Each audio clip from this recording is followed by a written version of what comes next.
There are so many tools that Barbie Jimenez shares with us in this conversation that I had with her on relationships. Keep listening because you're going to see how it helps us for ourselves, for our parents, and also for our children and our partners. It's a whole world that opens up for parents and children. Thank you.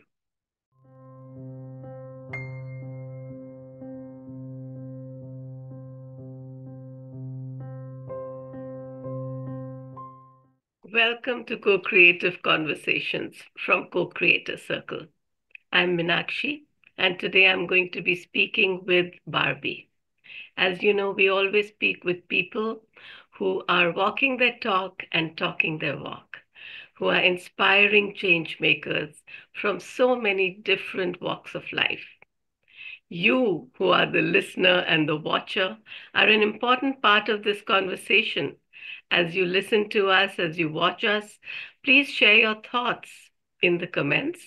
What inspires you? What would you like to speak about? What would you like to share? Because this is how a conversation takes place, and this is how we are able to co create. So, Barbie Jimenez, hi. Hi. I'm so happy that you and I were finally able to find a time to have this conversation because this is important. We have so many things that all of us are doing, and yet we find these few moments when we can have a really deep conversation about something which has been such a passion of yours. Let me read out your bio. Barbie Jimenez is a certified conscious parenting coach, a trauma informed with compassionate inquiry, educator and speaker, and a meditation guide. This podcast will help you to understand triggers, take responsibility, and use self regulating skills. And I read a little bit more about what you had shared with me, Barbie, that you've worked with children and their families for over 25 years in several roles, which really makes sense because parenting is not just about the two parents, but the children and the whole community around. You are a mom. She's a mom of two young adults, so she has really walked her talk, right? She currently coaches parents and adolescents and what else? And she teaches them emotional regulation and relationship skills to create the life they deserve. Yes, and thank you Barbie, for you have having me. you're very welcome. The first question that's coming to my mind is, what are emotional skills and why are they crucial for a healthy relationship? So, you know, us as human beings, I sometimes say we can often be like one giant emotion, right? Because we're taking in information constantly from our senses. And our brain loves to make meaning out of those sensations that we're taking in, right? And our brain doesn't always get them right. But our body, if we pay attention to it, it will help us to understand what it is that we are feeling because emotions is just energy in motion, right? It's working through our bodies. When those get stuck, it's because we're not tending to it. We're not processing it. We're not allowing it to be there with us. And emotional regulation is, in my opinion, first is having the awareness that you're having an emotion, right? That you're noticing what's happening in your body and often what's happening in your brain as well, because what meaning are you making out of it, right? And then how can we take the responsibility of working with those emotions, of processing, of feeling them so that they don't take over? Because that is if you look at the word responsibility, it is the ability to respond. And so often we're losing that ability because we're being reactive. And we're reactive when we're triggered, right? You mentioned in my bio about triggers. So that's why we don't all have the same triggers, right? Like what might trigger you or even my spouse, right, who I'm co-parenting with, he might not be affected by certain things that the kids do, for example, but I would, and vice versa. And the reason they are so different for everybody, and they're not just universal triggers, is because it depends on our life experiences. It depends on what meaning our brain is making out of that situation and how we're receiving those messages from our senses and comprehending them and processing them. So I really think that if we see our parenting as an invitation for healing our own childhood, right? For healing our own wounds, then in the process of doing that, we can actually help our children stay connected to who they authentically are instead of who we want them to be. This is such an important thing that you said, Barbie, because I was thinking about it, the conversation we are going to have. And one of the things that I remember is that in the time that I grew up, children were not really encouraged to share their emotions, and if they did, it was something that they were just supposed to handle.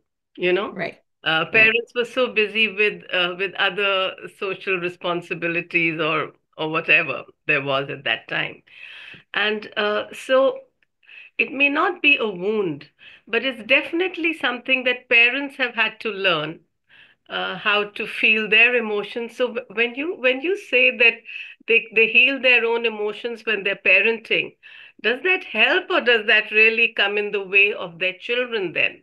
I mean, they're not able to be good parents because they are so busy healing themselves. Well, great question. So the reason I speak about this is because I went through this journey myself, right? So, like you said, I've been working with children and their families for many, many years. And I started off as an educator. Then I opened up my own preschool and my house and worked with early childhood and and then slowly moved into working more with parents. As I became a young mom, right? When I was in the classroom, I had accolades, right? Like my principals, my colleagues always like, oh, and even parents, how can you keep 25 kindergartners under control? Like, right. Um, and it wasn't as hard as it was when I had my first one and then added the second of my own children to the mix, right? I was a hot mess. I couldn't stop yelling. I couldn't stop getting triggered.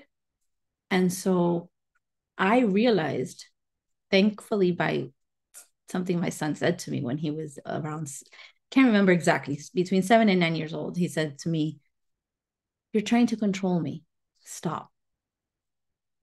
And I often say that for some reason the heavens opened up, something took over and allowed me to hear that and not me go into my usual spiral of you can't talk to me like that. Don't be that's disrespectful, right? And I had the awareness that if I want to have a relationship with this child, I have to change. I'm the adult. I have to do something different. And that's what took me down this journey of figuring out why was I constantly yelling? Why was I constantly getting triggered? What was happening to me? Because that's the thing. People say, oh, but it's their fault. If they wouldn't be so XYZ, right? then I wouldn't react. But think about it. If you know that saying, they like to push my buttons, right? Imagine whose buttons are they, right? They're my buttons. So who has responsibility over their buttons? Me. So who has to take care of their buttons and make sure they're not getting pushed, right? Me. And the reality is that we so often give our power away, because even that thought of, oh, but I wouldn't react this way if they didn't behave this way, that's giving your power away, because then you're the victim of everybody else's behavior. And guess what? We cannot control anybody else, not even kids, which I know when they're little seems so easy to do, right? But we can't. We can't control them. We can't control another human being. The only person we can control is ourselves. And so, yes, I would say it gets in the way when you're unaware of it. But I think as soon as you start doing this work of, and I don't even really like to use the word healing, because I know I said it, but because I don't think we're broken. I don't think there's anything to fix, right? And I think if we do it in that fixing energy, that could take us down on a whole other path, right? um I think that if we understand that we're human, and we do have, whether you want to call it a trigger, a wound, a life experience, right, from our own childhood. And again, that doesn't mean our parents weren't good parents. They were doing the best they could, just like we are.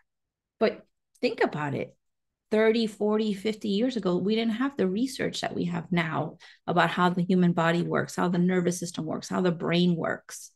So they were doing the best they could with what they knew.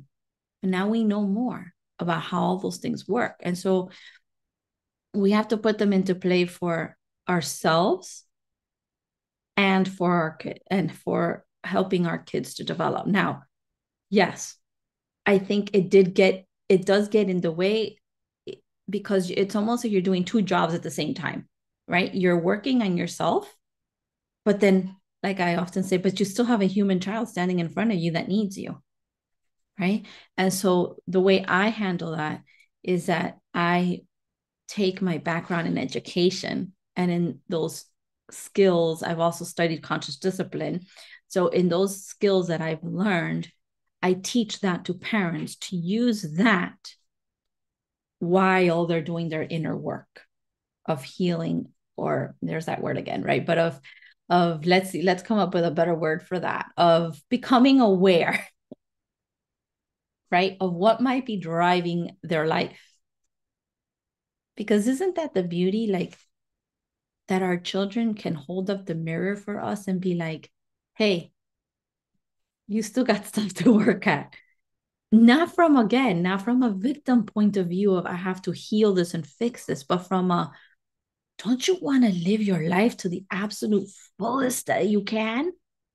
Don't you want to be driving your life instead of letting these triggers, these emotions, these beliefs take over and drive for you? So yes, it's hard. That's why I really think parenting is one of the hardest jobs in the whole world, right? Because you're parenting yourself, and you're parenting a real human being who's standing in front of you that needs your guidance. I don't know. Exactly. I know I went way off, but No, you didn't actually, okay. because you answered so many questions which otherwise I would have had to ask you. And I realized exactly what you've said, that sometimes our children themselves are able to guide us into how we need to parent. And as you're speaking, I'm remembering my own experience as a mother. You know, what I love is that you brought together your own paths along with what you have also studied so that you can guide yourself and also others. Because I remember that I used to think it's such a natural thing to parent. And yes, it is just because it's a relationship.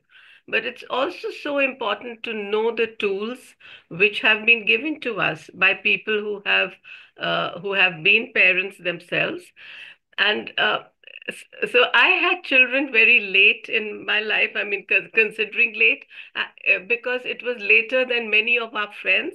So I was able to see them being parents. And I also heard what they regretted they had done. And from that, I learned a lot. So I had a lot of feelings about how I want to be when I'm going to be a parent. And all of those were against advice of people. And so when I actually had a child, everyone thought Meenakshi just does not know how to parent. She is a poor thing. She's going to let her children walk all over her. Because what you just described, that your son told you, and you backed off, and it was a big revelation for you, rather than you getting triggered. This is something which the conventional wisdom would say, why are you letting the tail wag the dog or whatever? Yep. And then, uh, and then I came across, how you need an outside person to sort of tell you, an expert should tell you you're right.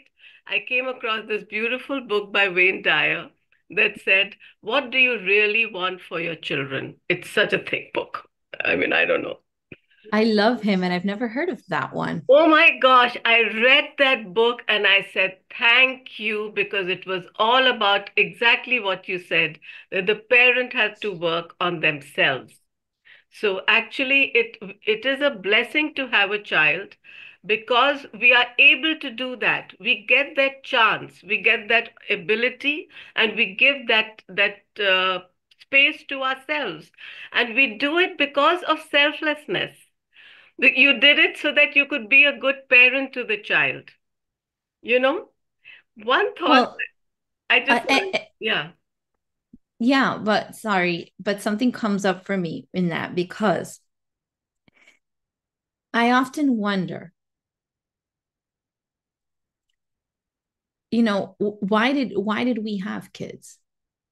It wasn't because they were asking. I mean, this could go really deep. Like, were they asking to be brought? Well, yeah, I think maybe they were in a way. But if we don't go that deep, we had children because we wanted to experience it, right? I had children because I wanted to experience what it was to be a mother. I wanted to experience what it was to have children. So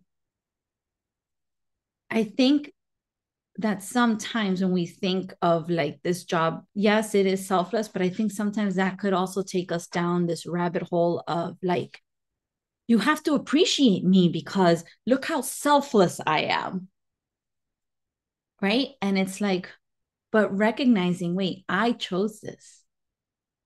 I chose to live my life this way. That's so, I don't know. What does that bring up for you when I say that? What brings up to me is that as a parent, I realized even more deeply how fragile the boundaries of the self are. When I want something for my child, uh, I know it's actually wanting something for myself.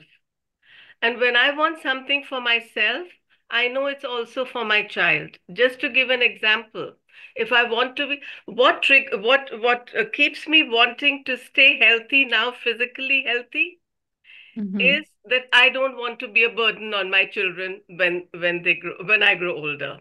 At the same time, I don't think my parents were burdens on me. So that also teaches me a little bit that maybe I need to learn something of humility, that they allowed us to be their caregivers when they were older. So it's so many things. It's as a parent, I'm remembering my childhood, and I'm remembering or thinking of or anticipating being that old person who may need to be taken care of. And Right. when, like, my daughter is going to be married soon. And Oh, then I felt like telling her, it's not only about you getting married, but it's also my, I also had feelings about what will happen when my children get married. So you see, uh, where are, and I know in today's world, people keep talking of boundaries, but we have to accept that boundaries are not real. Even physically, when I'm breathing, I'm not breathing from myself, I'm breathing from the air which somebody around me has breathed out, including an insect. yeah.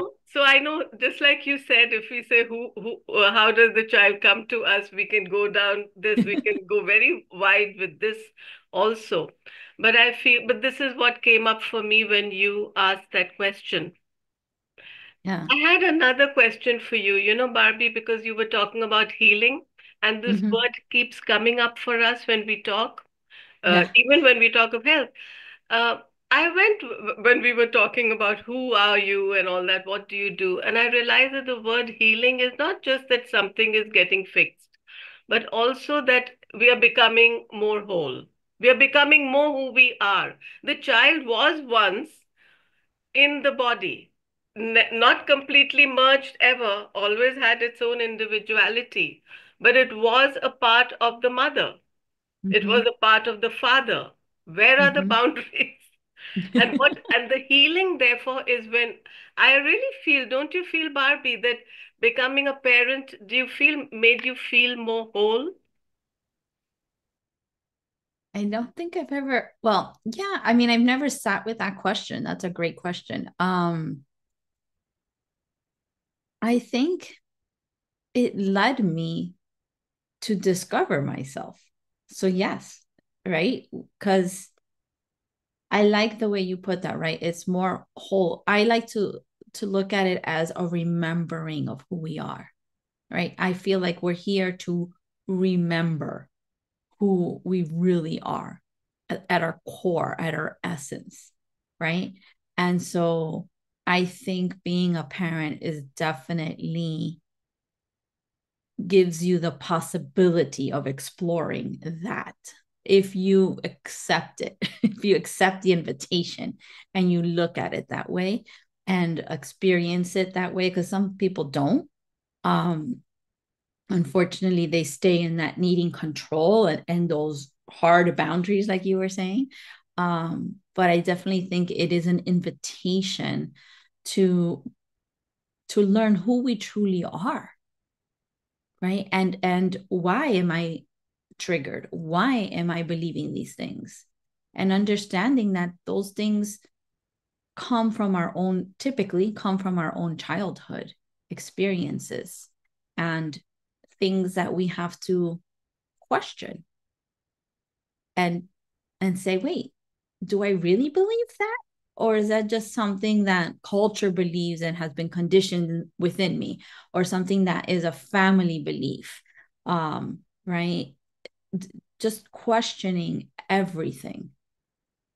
And I think that, like you said, people thought you were crazy, right? When you were parenting your child, and it does happen. Like people who try to start parenting in this way do end up being like the black sheep of the family, right? Or being looked upon like, oh, you're crazy. How, why are you letting your child have a voice? Um, but that's how we break these cycles, right? And that's how we discover, wait, what part of me is so insecure that it is afraid of my 7-year-old having a voice? Why do I need to set such a strong boundary that my 7-year-old can't speak what's coming through them in that moment? Why am I so afraid of that? Because that's what it really is at the end of the day. When you start peeling back those layers of the trigger, at the bottom, 99.9% of the time, it's fear, right? It's losing out on being in the present moment. It's fear of what might happen based on what we're thinking the future might look like, or what might happen based on what has happened in the past that I don't want to happen again.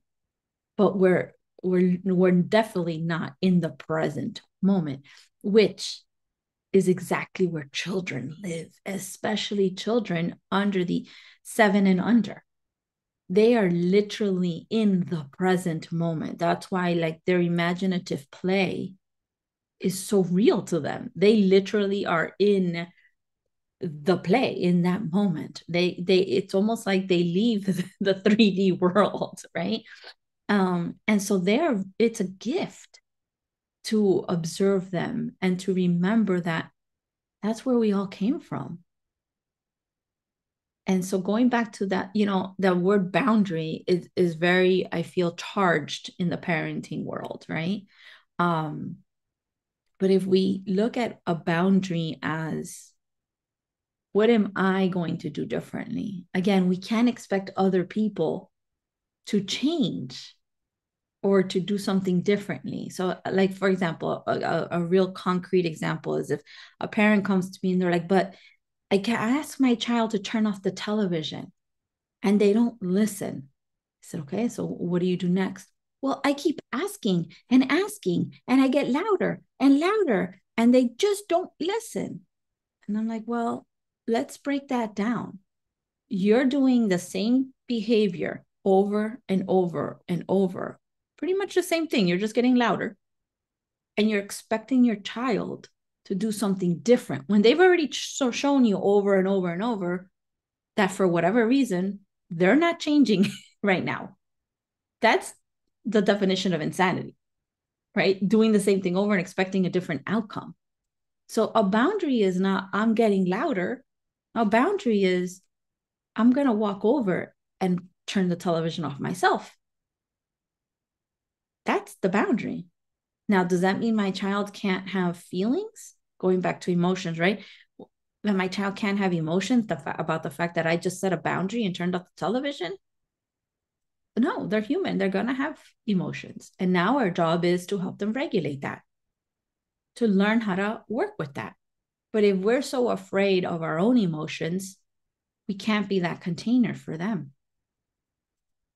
And that's why it's so important to learn about how to work with emotions, regulate emotions, understand. And many of us don't know how to do that because our childhood didn't include emotions. It was like, oh, stop crying. There's nothing wrong. There's nothing to cry about here. Right. And so we learned to shut it down because there was no container for us to be held in and to understand, for not everybody, obviously, but for most of us. And so then we confuse what a boundary is, right? We confuse that the boundary is that the child has to do and I love what you said. The boundaries are really for us. I'm the one that needs my child to turn off the TV for whatever reason. But that's mine. If not, the child will turn it off when they're done. Right? So it's also understanding that I'm and it's not that it's wrong to do that, right? Because some parents hear me talk and then they do let their kids run amok and go to the other extreme for a little while they're, finding their center again. But that's not what I'm saying. I'm not saying, well, just let your child have the television on for as long as they want because it's their boundary. No, you have the right, obviously, to have your own boundaries, but it's how we go about them and how we understand them, that it is mine. And it's me essentially imposing something on another human being who may want something different. So then I think if we look at it that way, it's like, well, then it makes sense that they have emotions about it. Because if I'm doing something and a friend, a spouse, somebody comes over and tells me, you need to stop doing that right now and come do this with me, I'm going to have emotions about it. But then why is it okay for me as an adult to have that, but not a child? We're human. Our bodies work the same way. And we often forget that, I think, as adults.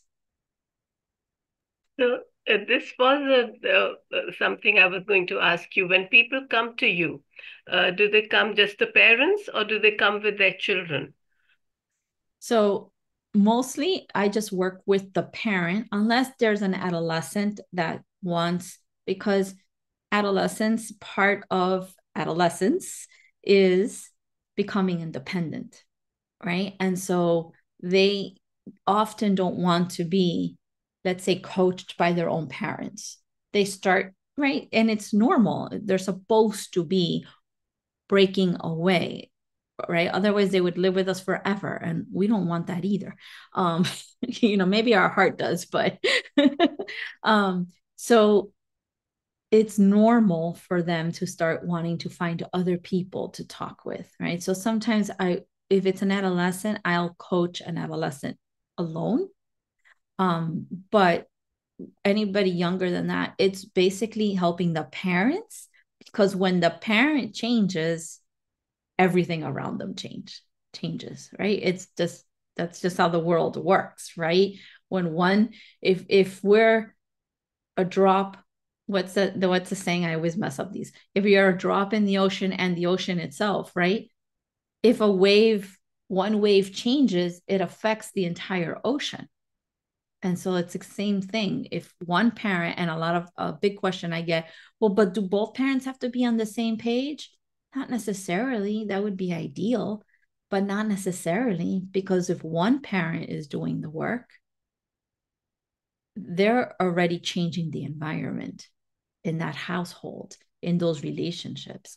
And I often remind parents, you're only in charge of your relationship with your child. Your partner or the other parent, if you're not together anymore, is in charge of their relationship with their child. And as hard as that is, and as easy as it is to put yourself in there, because man, I know I tried. um, right? It's not our job. Our job is our relationship with our child. Yeah, that actually uh, throws up another question because uh, it is also the relationship between the two parents, you know, how they are with one another. Because the way that, let's say, my husband would be with the children would also impact my relationship with him. If I feel that he is a good father, or else he could improve or whatever, that would so, yeah, that's a good question. So when people ask you that, do you ever say that, well, I think it would be nice if both parents come to me? I have worked, if the other parent is willing, and that's the key word. Remember, we can't control anyone, we can't change anyone, even though we really think we can. Um, the key is if that other parent comes willingly, right? Then there's an opportunity there. And for sure, I'm happy to do that. But I often work with mothers, even though I have worked with many fathers, but the majority of the time it's the mother. And I say part of your work is actually releasing that, right? And accepting him exactly how he is, obviously, as long as there's no abuse, right? But letting that go, and you modeling and inspiring, because so much of what our children learn is from what we're modeling. They're going to learn what we're doing, not what we're saying. We can say all the beautiful things, but if you're living your life, they're watching us do life, and that's what they're learning. And so not only are you modeling for your children, but you're modeling for every human being around you. And that connection that you're building with your child, because that's what it's all based on. That's why this work is not just about the parent and child. When you learn this, that's why I say it's a gift, right? Because when you learn these skills and these processes and this way of being, let's say, it's going to help you in every single relationship, not just the one with your child. And you're setting your child up to have those skills for every single relationship they are in. So that is the beauty of this work. Wow, that's great. That's such a beautiful thought. I really feel, when we have podcasts, sometimes just like what you've said, I really feel we sit in a moment of silence because it's something beautiful to absorb. And, Barbie, I don't know whether everyone here knows or not, but you guide meditations so beautifully. And you Mm. have done that. You really bring us into those moments of silence. And I'm wondering whether something is coming up for you right now that you would like to just guide us in a little moment of that silence. I can do that. Let's see. I'm just going to see what flows through. I'm not going to get in my head about it. Yeah. um yeah, so if it feels comfortable, you can close your eyes, and if not, that's okay too, because really it's all about feeling safe. That's what we're all trying to do, is feel safe. And so just allowing yourself to be here and connecting to your breath, just noticing, how's my breath right now? Is it slow? Is it fast? Is it deep? Is it shallow? Just notice it. And then if it feels like it wants to change, you can go ahead and do that gently.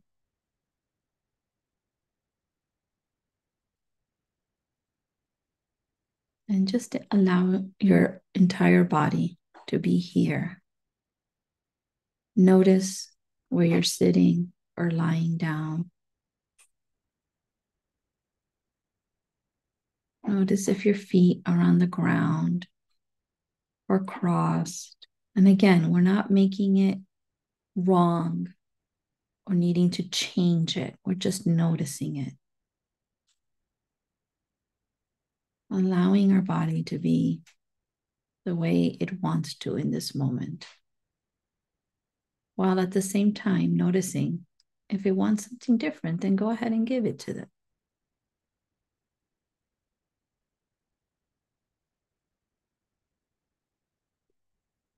And then I invite you to scan your body and see if, in listening to this conversation that we've been having here, you're noticing any sensations in your body.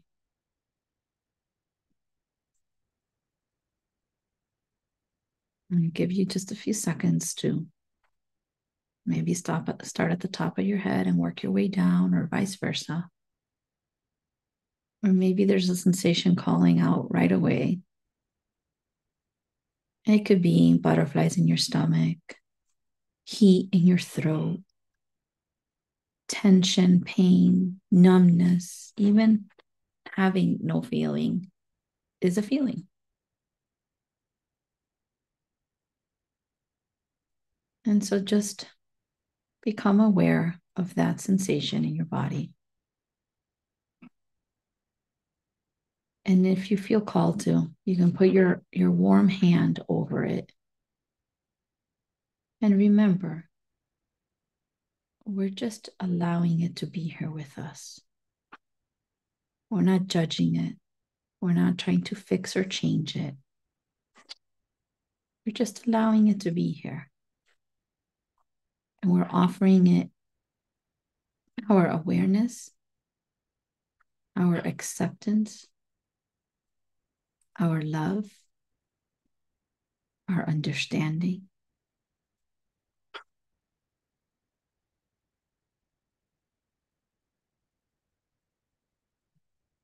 And just see what happens when you do that, when you put that awareness there. See if it begins to soothe. See if it has any messages for you. You could even ask it, what do you want to tell me? What do you want to share with me? Why are you here? What do you need? What are you trying to show me that I need?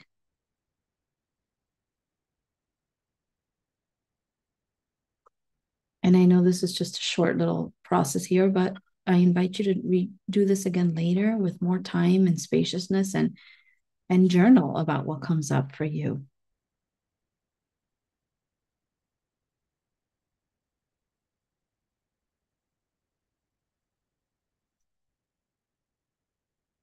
So I invite you to just take a few deep breaths into that space.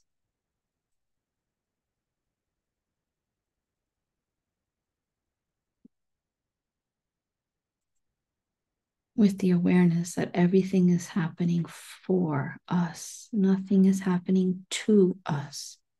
That is just our mind trying to keep us safe.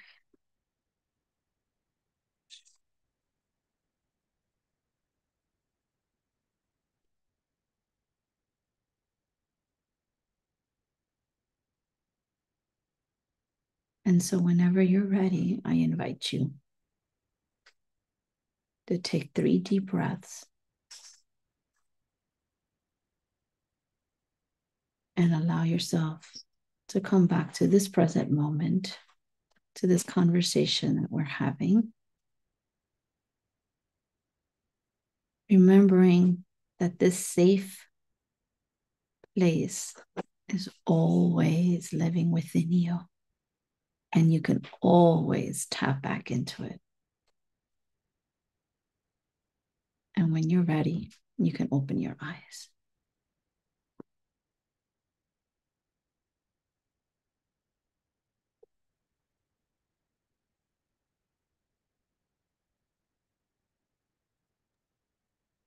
Thank you so much, Barbie. This is so beautiful. You're welcome. That was a really super short process of compassionate inquiry, where we use the body because the body, there's a beautiful book called The Body Keeps Score. The body remembers everything. And so often it's trying to communicate with us, but we're living our busy lives and, often disconnected from it. And so we just tap into the wisdom that the body has for us. And again, noticing like it's not about fixing it. There's nothing wrong. It's really just about accepting and loving it. Because at the core, that's what we are. We're love. That's who we really are trying to remember. Yes, that's true. And even more, as I think this is important because as we keep growing, as the body keeps growing older, even though new cells keep coming, but then the emotions that we've had and that we've suppressed, I think they stay in the body, and then they come out as aches and pains and ailments and diseases. So what you're doing is really so important because uh, you're working with people at a very pivotal time and relationship because, like you've shown, it helps them to look at their own childhood and also, as we've seen, their own aging process and their relationships with everyone, including with one another, with the two parents with one another. So, even though you said that this meditation that we had, this mindfulness or whatever we call it, the quiet moment was so short, it really took us into a very deep space, which really is timeless because in one moment you could do so much. I'm wondering, do you do that when people come to you in your practice? Do you guide them?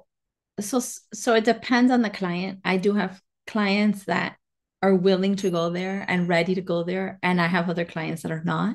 So the clients that are ready to go there and are willing, we go there. And the clients that are not, sometimes I stay at the surface, and it at least it looks that way, right?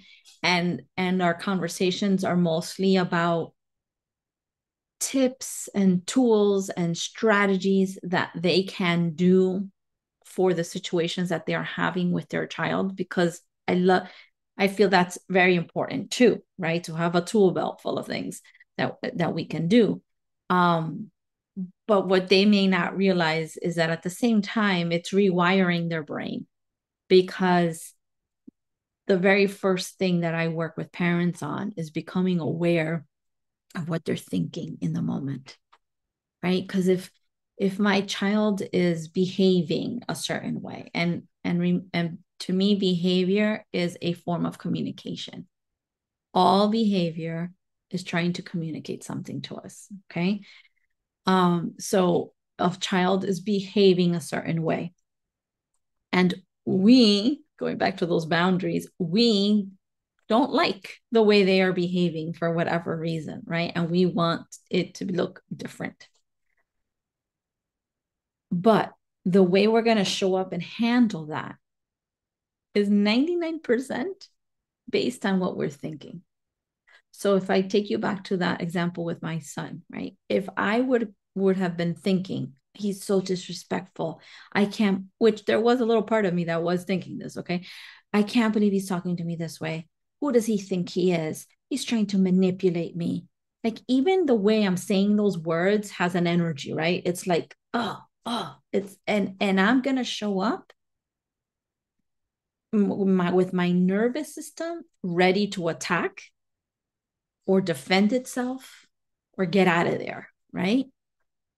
Now, if I come to the minds, if I become aware that I'm thinking that and I say to myself, wait, I don't have to believe those thoughts. Those are conditioned beliefs, those are habits, right? I don't have to believe that. That's not true. I can believe my child's trying to tell me they need something and I don't know what it is. Now, even the way I say that has an energy, right? There's a softness of like, my child needs me. Then I can approach that with curiosity. I can approach that with connection. And when I approach it that way and I say to my child, I wonder what's going on that you're feeling the need to do that. That's a whole different energy. Now I'm coming by their side. I'm on their team. I'm connecting with them. I'm seeing them as a human being who's having emotions, not as a bad person. Right? So now that leaves an opening within them to also feel safe to be able to communicate what they need if I can't figure it out for myself. So I don't even remember what your question was, honestly. But we could just stay there in like how to do that. That's I remember now your question and how to do that and not just we don't have to go deep into the why are you having these beliefs, but they're still there. And so just having the awareness that they're there and that they're driving instead of saying, no, here, sit in the passenger seat, put your seatbelt on. I got this. I really love that you said you didn't remember the question because neither do I. You know, what I feel is when we're having a conversation, words Right. just come up and then we keep flowing like the river. You don't have to see, oh, what was the tiny little pebble that came in my way that made me go this way or that way. I love that flow. That's so Right, beautiful. right. You Yeah. know, so it's straight because I'm going to ask a question. We've been talking about how to heal relationships in a way, you know, Mm-hmm. or not actually heal because you're saying that what you're talking about is communication and how a parent-child relationship becomes better. Because of the parent understanding triggers and how to handle them. And I love that you It brought up that becomes it's more also about connected. connected. So what about if they want to disconnect? And I'm not just saying parent or child, but in this whole relationship of the parent with their own parents, with their maybe their other partner, maybe the two partner the husband and the wife are no longer married, you know, the two parents, or or maybe even with the child, let's say an adult child, you know, or the adult child doesn't want to be with the parent. What do you do when two people, when there's a relationship, but one person feels that meeting my parent or my child or is too much for me and I need space, I need not to be in touch. Yeah. What kind of help would you give in this situation? So, again, we go back to all these beliefs that we've been taught that relationships should look a certain way, right? Whether that's a relationship between partners, parent and child, it's supposed to look a certain way. But sometimes the healthiest thing is for those people to not necessarily be in contact, at least right now, right? So I always say, even when a parent, a person comes to me and is like, but I don't know if I want to stay in this relationship anymore. It's like, I truly believe that when you are ready to leave, you will know. No one can make that decision for you, right? Now, I'm not talking about a relationship where there's abuse, okay? I'm talking about relationships where that's not existing at the moment, but because that has a whole other psychological impact. But if you feel this is not where I want to be, but you're like, I'm not sure, you will be 100% sure when you're ready to go. Like your bags will be packed and you will be out of there. And no one can tell you when that time is. You will feel it. Now, in the meantime, what I say is, and it's kind of like where we started this conversation, we so often give our power away. And so that also can look like, but they're not doing our relationship right. They're not doing marriage right. They're not doing parenting right. And I use air quotes for those of you who can't see me, because what is right? Right? According to who? Right? So I say, take the focus away from the other and bring it back in. What are you doing that feels right for you? Are you living your life to the most authentic that you can for yourself? Are you staying connected to your needs and not expecting anyone else to fulfill those for you? No one can fulfill your needs but yourself, right? What are you doing to fill your life up, to fill your cup up, to live your life to its fullest? When again, it goes back to changing your energy, changing what's happening in your world. Because like you just said about that little ripple effect, it will change everything. But so often we feel, I like to talk about life like a movie. We're in our own movie. We have our own script. And we think that everybody around us is in our movie too. But guess what? They didn't sign up for our movie. They're in their own movie. And they don't have the script that we think they have of how to show up in our movie. And so that's where these conflicts come in, because we're expecting others to show up the way we want. But so often we don't even know what we want. We don't even know what we need, because we've become so disconnected from ourselves. So then how's somebody else going to come and fulfill that for us? So it's about taking that back, fulfilling it for yourself, and not having the only expectation we can have on another human being is that they're going to make a mistake, because we're all fallible. So I always bring it back to the self. What are you doing for you? Yeah.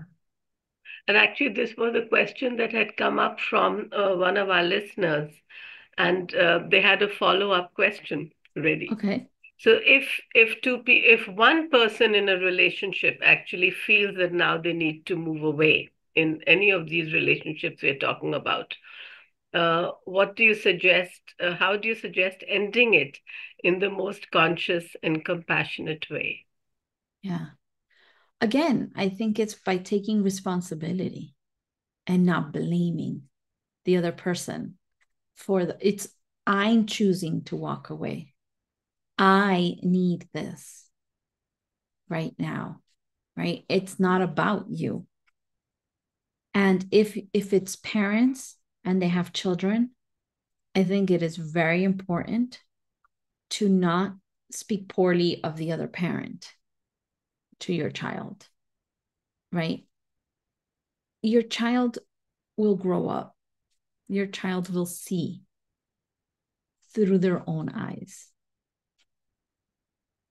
But if you're speaking negatively about the other parent, it's going to affect your connection with your child. So it's almost like stay on your side of the sidewalk, stay in your lane, right? And again, everything I speak of is we're not talking about extremes, we're not talking about abuse, narcissism, like we're not talking about that, those types of relationships, okay? And just keep focusing on yourself, keep focusing on your connection with your child and your connection with yourself, because when you do that, your child will learn to stay connected to themselves as well. And I truly believe we all have our own GPS system, whether you want to call it the divine, whether you want to call it God, Jesus, energy, connect, whatever you want to call it, it doesn't matter to me. But we have that connection. And so we really have to trust that every single human being, including our children, have their own connection, have their own GPS system guiding them, and that we are not in charge of that. We're not privy to what their life journey is supposed to look like or going to look like. And if I truly believe that everything is happening for us, then how can I say, oh, but not for my child? Those things they're going through, or for my partner, or like that shouldn't be happening. Well, wait a minute. We can't pick and choose, like, right? If I truly believe it's all for us, it's all happening for us. We all have our guidance system. Now, granted, they may not be as connected to the guidance system as we would like them to be, but that's part of their journey. And if we can hold that higher vision for them, like they'll get there. They know they have their guidance. They'll reconnect. If we can have that higher vision for them, then it's the self-fulfilling prophecy, but for the positive, as opposed to, oh my gosh, their life is miserable, they're so wrong, everything's wrong, right? Things can change in a heartbeat, like you were saying earlier about timelessness, right? It can change like this. They can have an epiphany, a moment of epiphany where their entire life changes. And we could be holding them back from that because we're trying to navigate their life for them. And that's not our job. As hard as it is, as your children get older, and now my kids are young adults, 19 and 21, it's more and more letting go every day, and more of noticing what's happening within me. And even as they started to get older, I started to notice I was feeling unneeded. So much of our identity comes from parenting, and we lose ourselves.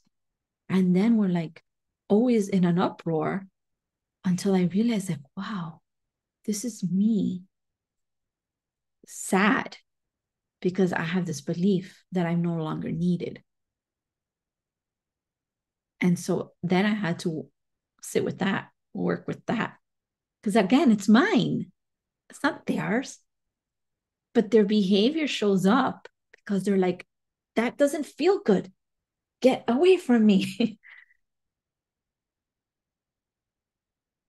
When they're actually doing exactly what we're bringing them up to do. We're bringing them up to be whole people. Well, I know I'm using that word, but confident and independent. Authentic, right? Exactly. Yes. I mean, I remember how I felt when my daughter first told me that she would like to live on her own. And in my mind was, oh my gosh, what did I do wrong? Yes, 100%. And we go there, and that's why also when I'm working with parents, I try to be really careful. And I say, you're doing this work because you want to, because it's going to help you in your life. Yes, I know that our children are very often the catalyst that gets us there. Okay. But the end of the day, you're doing it for you. Because if we do it with the idea of we're doing it for them, then we can become resentful when they don't appreciate everything we've done for them, right? And they're not supposed to, in a way, because they're doing them. But realizing we're doing this for ourselves and for the way we want to live our lives and the way we want to show up in this world, not for anybody else. I think that's such wonderful advice, Barbie. What I'm feeling when I'm listening to you, and I know that both of us have a sort of like a hard stop today, but this conversation is going to continue, and we're going to have another one later. But what I want to leave the listeners from me is that I feel that um, you are a parent if you have had children, if you have children and you're blessed to have them. Um, you're a parent all your life once you've had the children, and maybe at different stages in their life and in yours, it would be so wonderful to have a help from someone like you, who is a coach, who is also a mother, and who also has skills and tools which you have learned from your certifications and from your own practice. Uh, and not only that, from all the other things that you are, which we haven't even mentioned, but which we have come, which have come through when you guided us in that beautiful moments of meditation. So I really feel I'm blessed that we had this conversation, and I would love to have this one more time. I think there are many more questions which our listeners are going to ask us and wish, oh, you all didn't really discuss that.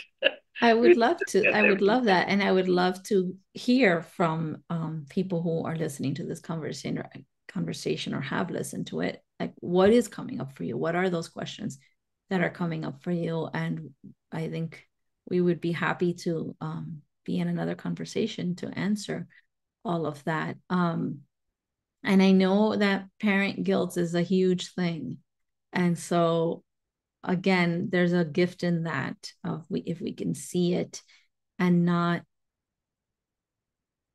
blame ourselves, but realize that it is a gift that we can move forward from with understanding, with understanding for ourselves. Why did and I truly believe that, like that deeper conversation of the children asked to come here, there's a reason why we're together with our children, and we're here co-creating, and we're not supposed to know exactly how that looks, and we're gonna make mistakes. That's part of the journey, right? And so I say, just if you could be a little bit more, a tiny little bit more authentic, connected, aware than your parents were with you, then you're doing it. There is no such thing as perfection, right? And it doesn't mean that we're never going to hurt our children or vice versa. That's not what we're here for anyway, right? We're here to learn how to work through those. That's beautiful. You mentioned co-creation, and I remember this one a question I like to ask all our guests. What do you feel, Barbie, that we are co-creating as humanity in this world today? So the first thing that comes to me is, this idea of heaven, whatever that looks like for each person. I truly believe that happens right here, and that we're co-creating, whether it's a remembering of getting back to that, or whether it's the possibility of our little bubble making a ripple effect in the next little bubble of life for each human being, right? um I don't know how it looks, how we're going to get there. Let's say I don't think we're supposed to know how. I think it's just about continuing to be authentic and show up in that way of pure love, of unconditional love, not not a love of expectations, a love of, are you doing this because that's what I want and I need? But a love of, I see you, I understand you, I'm curious because I want to understand you. For all human beings, I truly believe we've been here many times and we've done it all. We've been the rapist, we've been the killer, we've been the all of it. So we can't judge any of it. It's about a curiosity of what happened in your life that made you come to that realization. And is there something I can do to maybe support you to see another possibility? And maybe there isn't. Maybe it's just I hold that higher. And I don't even like to say higher because that looks like, levels of hierarchy, but that bigger vision maybe for you, because I know that the divine runs through you. I know that you have a soul, whatever you want to call it. Again, I don't want to get hung up on words, but there's a spark, there's something within you, there is creation within you, otherwise you wouldn't be here. And so how can we begin to see that and co-create from that, as opposed to you're bad, you're wrong, that's not true. That's what I feel we're here to peel back all those layers, get to our core, our essence, and then see that within every single living being. And how do we connect to that? How do we live from there? Beautiful. Thank you so much, Barbie, for having You're been in welcome. this conversation, this co-creative conversation. And we hope to have you back again as soon as possible, because there are many, many things which you referred to, which I would love to have a conversation about. I think the part that we may get into next time, maybe the traumas, and also the narcissism and different kinds of things that you referred to this time. But thank you for this beautiful vision of co-creation that you have brought us into. Thank you. Thank you for having me, and thank you for you having the vision of co-creating this space and the openness to invite people to conversation, because that's how we authentically get to know each other, is through conversations and that curiosity. Barbie, if people want to contact you and have an appointment with you, how do they do that? So the easiest way is to go to my website, which is barbiejimenez.com. And I'll spell it because I spell my name a little bit differently. It's BARBYJIMENEZ.com. And you'll find links to my social media there. You'll find links to my workshops, as well as how to set up a discovery call. So get to know me and see how I may be of service for you and your family. So, do they have to be living in Miami, or do you also have sessions online? All my sessions are virtual online, so they can be anywhere. Wow, that's wonderful. That's really wonderful. Thank you, Barbie. That would be very helpful. Thank you for asking. Thank you.